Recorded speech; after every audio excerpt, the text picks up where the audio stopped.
Descendant is about the discovery of the Clotilda, the last slave ship and the only slave ship to be discovered off the coast of the United States, and the descendants who are descended from that ship.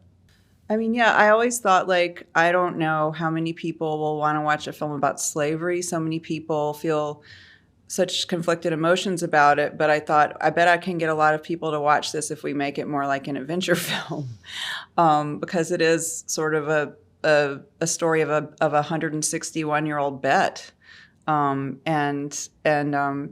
thought that is there's something in this story that I think a lot of people will be interested in, even if they don't think they want to hear a story about slavery. Maybe the ship will be what hooks them. Well, I've been more of it's not about the ship, it's about the people.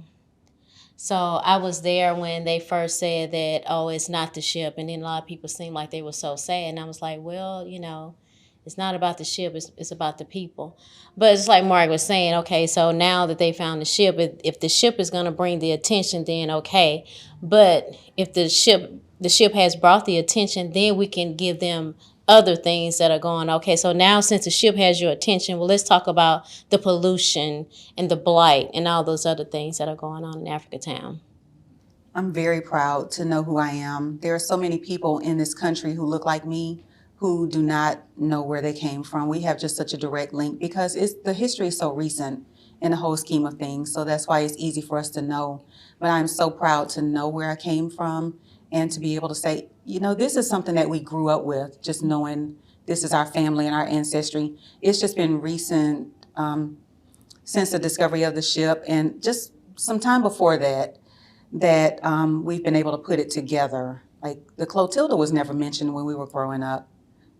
I didn't know anything about the ship itself. I just knew that my people came over on this ship, but to be able to point back to my people on the ship, where they came from, the story behind how they got here, I have a great sense of pride.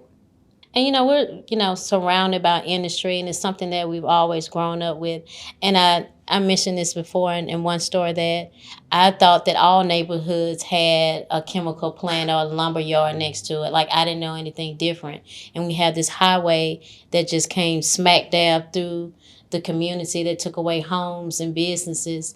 So with Margaret bringing this story out, millions can see what Africa Town is like today. Like you said, it's a contemporary story. We know the history. Well, what is Africa Town like today?